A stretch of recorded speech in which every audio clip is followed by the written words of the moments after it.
لقد رضي الله عن المؤمنين إذ يبايعونك تحت الشجرة فعلم ما في قلوبهم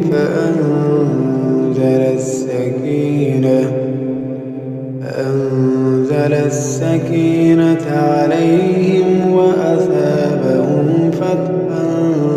قريبا ومغانم كثيرة